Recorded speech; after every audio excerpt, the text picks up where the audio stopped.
नमस्कार, India voice देख रहे हैं आप और मैं हूं आपके साथ शिवम दुबे। इंडिया वॉइस के खास कार्यक्रम खबर दिन भर में आप सबका स्वागत है। रुक करेंगे खबरों की ओर। आपको बता दें कि 18वीं लोकसभा के चुनाव के लिए दूसरी फेज में शुक्रवार को 13 राज्यों और केंद्र शासित प्रदेशों की कुल 88 सीटों पर वोटिंग हुई।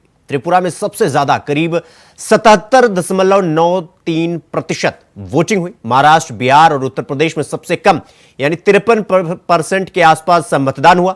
आपको बता दें कि उत्तर प्रदेश में लगभग 54% मतदान हुआ, तो वहीं बिहार में 54.91% वोटिंग हुई। बात करें छत्तीसगढ़ की तो 72.88% वोट पड़े। राजस्थान में 63.39% मतदान हुआ। पश्चिम बंगाल में 71.84% मतदान हुआ। 88 सीटों पर वोटिंग खत्म हो गई। त्रिपुरा, मणिपुर में 75% से ज्यादा मतदान, महाराष्ट्र, बिहार और यूपी में सबसे कम मतदान हुआ।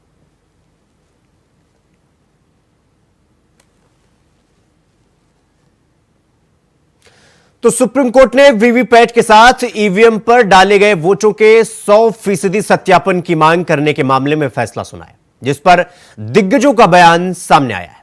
चलिए आपको सुनवाते हैं। सुप्रीम कोर्ट के आदेश का हम लोग सब पालन करेंगे, लेकिन होना चाहिए 100% वीवीपैट की गिनती होनी चाहिए।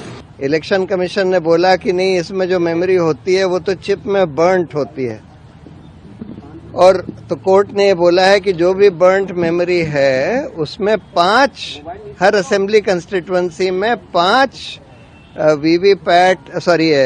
ईवीएम यूनिट्स की बर्न्ट मेमोरी को एग्जामिन करने का नंबर 2 या नंबर 3 कैंडिडेट दरखास्त दे सकता है, और उसको फिर एक टेक्निकल टीम एग्जामिन करेगी, लेकिन उसका खर्चा उस कैंडिडेट को देना होगा जो उसकी मांग करता है। ये कह के उन्होंने ये सारी पिटीशन डिस्पोज ऑफ कर दी। सुप्रीम कोर्ट का फैसला अपेक्षित था ही, और इलेक्शन कमीशन संवैधानिक संस्था है, कानून के दायरे में काम करती है। उन्होंने ईवीएम कोई एक नहीं, पूरे देश के अंदर, दुनिया के अंदर लोग इस पर इलेक्शन कमीशन काम कराता है, लेकिन कांग्रेस और तथाकथित कांग्रेस के नेता दिग्विजय सिंह जैसे लोग अपनी हार के ठीकरा फोड़ने के लिए ईवीएम के नाम का दुरुपयोग करना और न्यायालय का और देश का समय बर्बाद करना, पैसा खराब करना, इसका जवाब मैं तो कहता हूं न्यायालय को इनके खिलाफ भी कार्रवाई करनी चाहिए। Today is a great day for democracy. Democracy has won, and those who are the purveyors of propaganda and prapanch on EVMs have lost. Today, Baba Saheb Ambedkar ji has won. Today, Constitution has won. Today, Election Commission of India has won. Today, Loktantra has won. And the Congress and its entire alliance and ecosystem, India Alliance, which was spreading rumors and unfounded claims against EVMs, have lost. तो प्रधानमंत्री नरेंद्र मोदी बिहार के अररिया पहुंचे, जहां उन्होंने जनसभा को संबोधित किया। जहां उन्होंने कहा कि राजद और कांग्रेस यानी आरजेडी और कांग्रेस के इंडिया गठबंधन को देश के संविधान और लोकतंत्र की परवाह नहीं। ये वो लोग हैं जिन्होंने दशकों तक बैलेट पेपर के बहाने लोगों का अधिकार छीना, पोलिंग बूथ और बैलेट पेपर लूट लिए जाते थे। सरकार ही तो इलेक्शन कमीशन बनाती है। केंद्र सरकार के प्रधानमंत्री और एक मंत्री इलेक्शन कमिश्नर को नियुक्त करते हैं। आज अगर केंद्र सरकार कह दे कि सारी की सारी वीवीपैट की गिनती होनी चाहिए तो इलेक्शन कमीशन मानेगा। समस्या तो ये है, जब ये कोर्ट में मामला जाता है तो इलेक्शन कमीशन भी इसका विरोध करता है, केंद्र सरकार भी इसका विरोध करती है, भारतीय जनता पार्टी भी इसका विरोध करती है। तो इसका विरोध क्यों है, ये बात समझ के परे है। नहीं, देखिए, माननीय सर्वोच्च न्यायालय को मालूम है और उन्होंने इस बात को ऑब्जर्व भी किया है, देखा भी है, परंतु विपक्ष के लोग जिस प्रकार का एक रूमर फैलाते हैं, झूठ का रूमर फैलाते हैं, और वो झूठ का रूमर फैला करके लोगों के अंदर एक भ्रम की स्थिति पैदा करते हैं। परंतु मोदी की सरकार ट्रांसपेरेंसी तरीके से काम कर रही है, देश के हित में काम कर रही है, लोगों के हित में काम कर रही है। ये लड़ाई बहुत लंबी है, वीवीपैट को लेकर के, ईवीएम को लेकर के और बैलेट पेपर को लेकर के। ये लड़ाई लंबी है। माननीय सुप्रीम कोर्ट का जो भी फैसला है उसको अंततः सब स्वीकार करेंगे, लेकिन लड़ाई रुकेगी नहीं, लड़ाई लगातार चलेगी। और लड़ाई इसलिए जरूरी है क्योंकि दुनिया प्रधानमंत्री नरेंद्र मोदी बिहार के अररिया पहुंचे, जहां उन्होंने जनसभा को संबोधित किया। जहां उन्होंने उस दौरान कहा कि राजद और कांग्रेस यानी आरजेडी और कांग्रेस के इंडिया गठबंधन को देश के संविधान और लोकतंत्र की परवाह नहीं। ये वो लोग हैं जिन्होंने दशकों तक बैलेट पेपर के बहाने लोगों का अधिकार छीना, पोलिंग बूथ और बैलेट पेपर लूट लिए जाते थे। आज दूसरे चरण का मतदान भी चल रहा है। ये लोकतंत्र का महापर्व है। मेरे सभी मतदाताओं से, विशेषकर युवा वोटर से अपील है कि ज्यादा से ज्यादा संख्या में वोट डालने के लिए जाएं। मैं जानता हूं गर्मी का समय है, लेकिन विपरीत परिस्थितियों में भी हमें देश के हित में, लोकतंत्र की मजबूती के लिए वोट देने का अपना कर्तव्य निभाना ही चाहिए। हमें एक कदम भी पीछे नहीं रहना चाहिए। अब जब गरीबों को, देश के ईमानदार मतदाता को ईवीएम की ताकत मिली है, तो ये जो चुनाव के दिन लूट चलाते थे, वोट हड़प करने के खेल खेलते थे, इन लोगों से बर्दाश्त नहीं हो रहा था।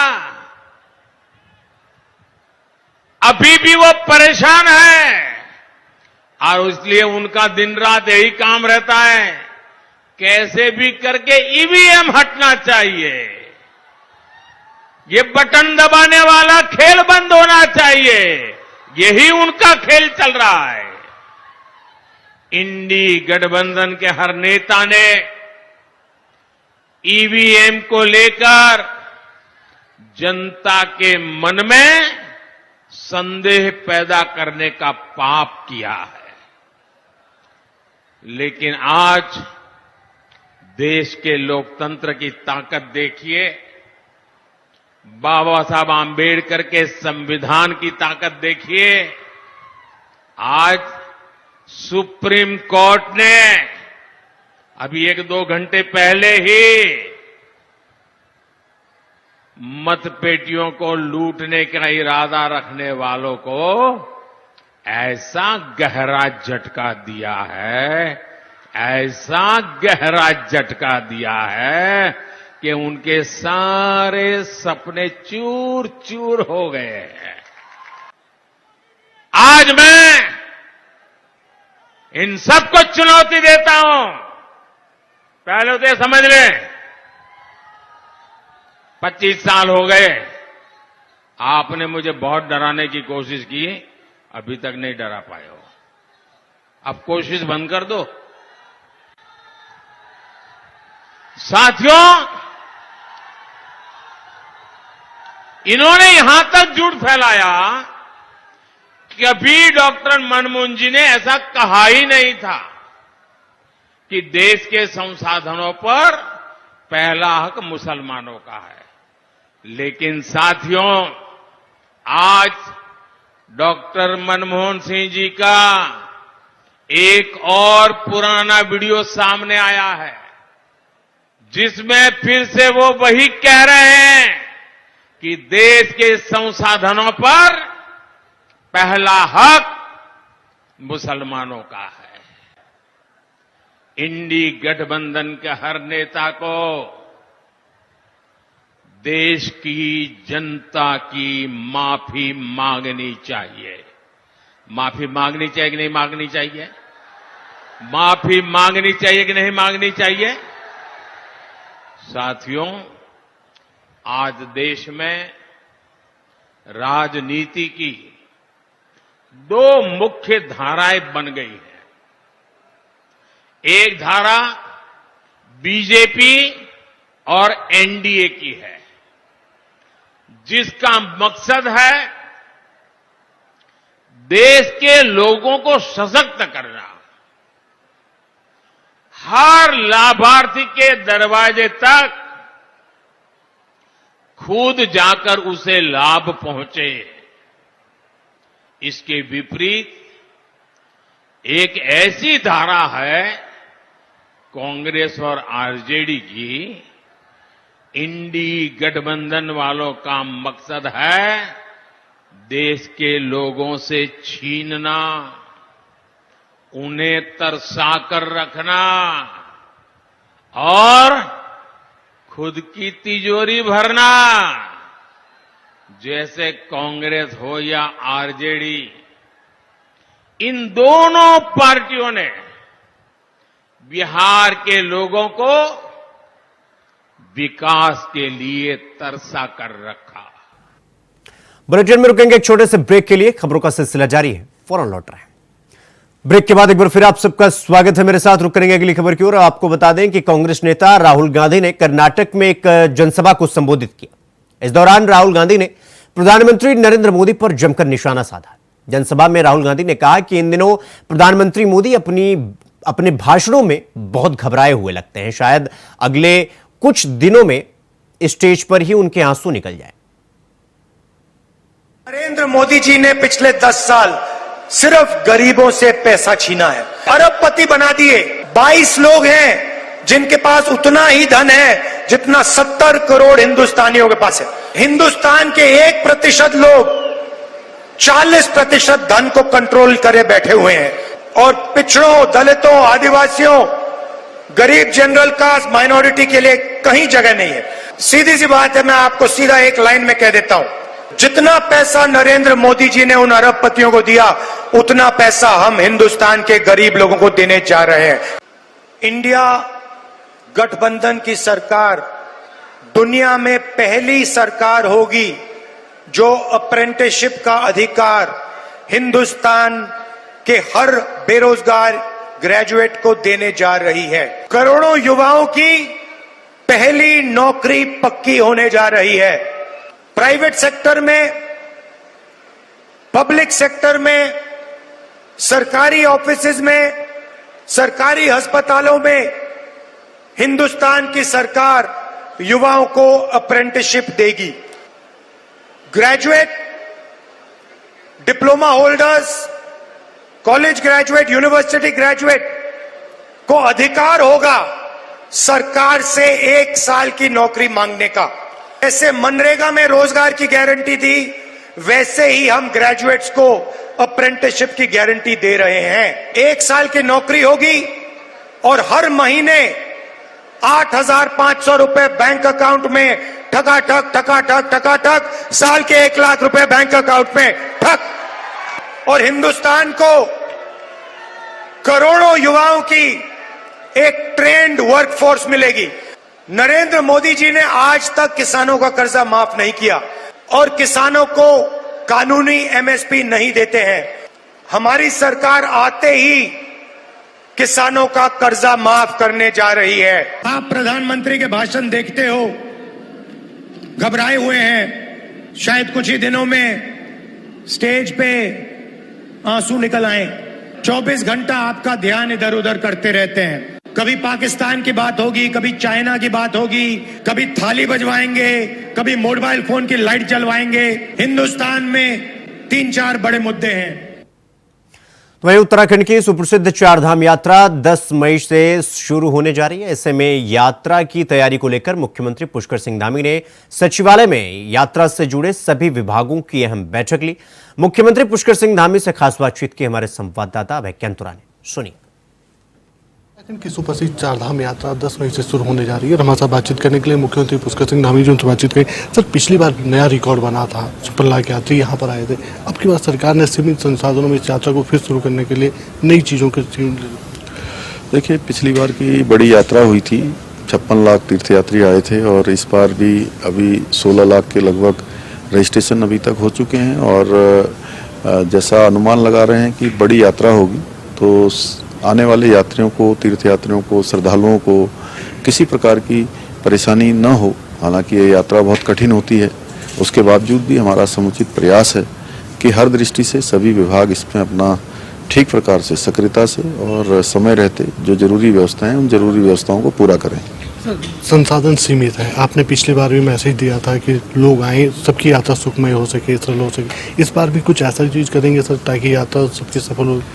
उसकी नियमित रूप से मैं भी समीक्षा करूंगा और मुख्य सचिव को भी हमने कहा है कि वो भी अपने स्तर पर समीक्षा करेंगी, जिससे कि जो भी कमियां हैं और जो ज़रूरतें हैं, जो ज़रूरी काम हैं, वो यात्रा के शुरू होने से पहले ही हम पूरे करेंगे। सर प्रधानमंत्री जी के आप लोग निमंत्रण देते हैं, तो इस बार भी कुछ VIP? नहीं, प्रधानमंत्री जी चूँकि इस पर चुनाव चल रहा है और लोकतंत्र के महापर्व में है, और चूँकि वो बाबा केदार के हमारे यहाँ के उत्तराखंड के जो देव स्थान हैं, उन सभी स्थानों के वो स्वयं बड़े भक्त हैं, विशेषकर बाबा केदार के भक्त हैं। और मैं समझता हूँ कि जैसे ही चुनाव के दौरान भी और चुनाव के बाद भी कभी भी वो आ सकते हैं। बातचीत करने के लिए मुख्यमंत्री पुष्कर सिंह धामी जी ने साफ तौर पर कहा है कि चारधाम यात्रा को लेकर जो तैयारियां वो लगातार की जा रही है, मॉनिटरिंग भी कर रहे हैं ताकि ये यात्रा सुखद और सफल हो सके और उत्तराखंड का जो नाम है वो फिर से पर्यटन विश्व के जो पर्यटन मानचित्र उस पर उभर सके। कैमरामैन सुनील साहब, भाई कैंतुरा, इंडिया वाइस, देहरादून। खबरों में आगे बढ़ेंगे। आपको बता दें कि समाजवादी पार्टी के राष्ट्रीय अध्यक्ष अखिलेश यादव ने दूसरे चरण की वोटिंग को लेकर एक्स पर ट्वीट किया, जिसमें उन्होंने लिखा कि दूसरे चरण में दिन भर ये एक अजब रुझान देखने को मिला है। हर बूथ पर इंडिया गठबंधन के समर्थन में वोट डालने वाले हर समाज और वर्ग के मतदाताओं का आना लगातार बढ़ता गया, तो वहीं दूसरी तरफ बीजेपी के मतदाता कम से और कम होते चले गए। दरअसल भाजपा के हताश, निराश समर्थकों के बीच भाजपा की ऐतिहासिक हार की पुख्ता बात बुरी तरह से फैल चुकी है। उनके संगी साथी भी कहीं दिखाई नहीं दे रहे। भाजपाई नेताओं के उल जुलूल बयानों से भाजपाई शर्मिंदा भी हैं और अंदर से नाराज भी। आखिरकार उन्हें भी तो समाज के बीच ही रहना है। जिसके साथ ही उन्होंने लिखा कि अब की बार भाजपा साफ। ये दूसरे फेज की वोटिंग पर बोले अखिलेश यादव, पूरे दिन अजब रुझान देखने को मिला।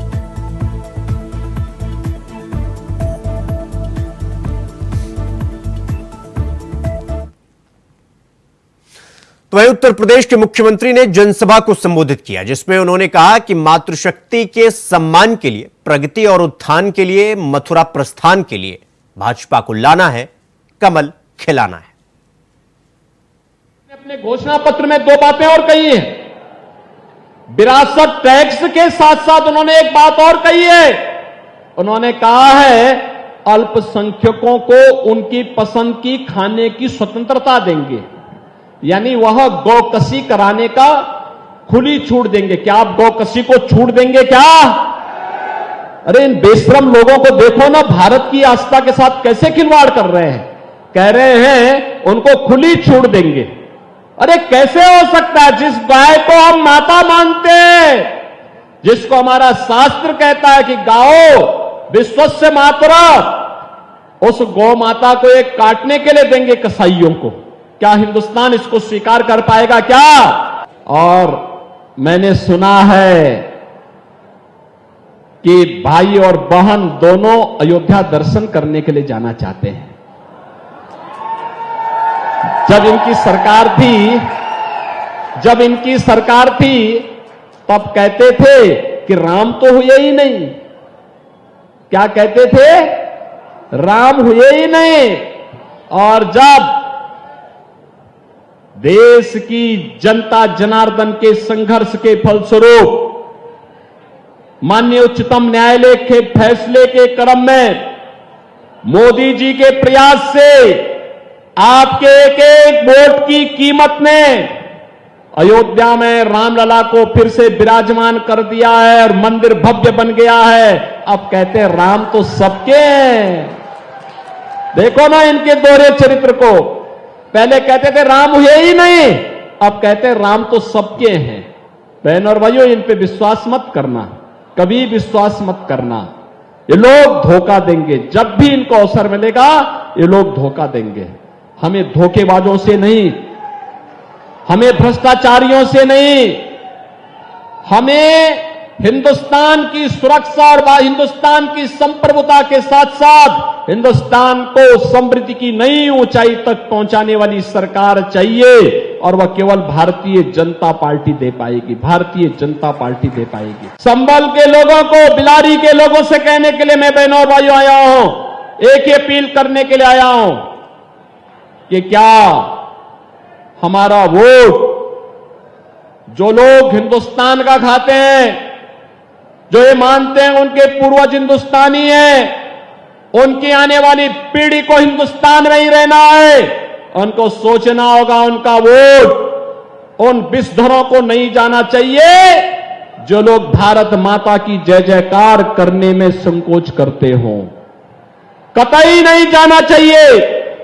जो लोग वंदे मातरम का गायन करने में संकोच करते हैं, भारत माता की जय घोष करने में जिन्हें संकोच होता है, उनको आपका वोट जाने का मतलब आपके द्वारा भारत के खिलाफ साजिश रचने वालों को सम्मान देने का कार्य हो रहा है। मेरी अपील होगी, हम लोग भारत की सुरक्षा और संप्रभुता को ध्यान में रख करके आने वाली पीढ़ी के उज्जवल भविष्य के लिए हम लोग ऐसी सरकार बनाने में अपना योगदान दें जो मोदी जी ने आजादी के अमृत महोत्सव वर्ष में कहा था, एक आत्मनिर्भर भारत, एक विकसित भारत होगा, आत्मनिर्भर भारत होगा तो हर नागरिक आत्मनिर्भर होगा, नौजवान आत्मनिर्भर होगा, किसान आत्मनिर्भर होगा,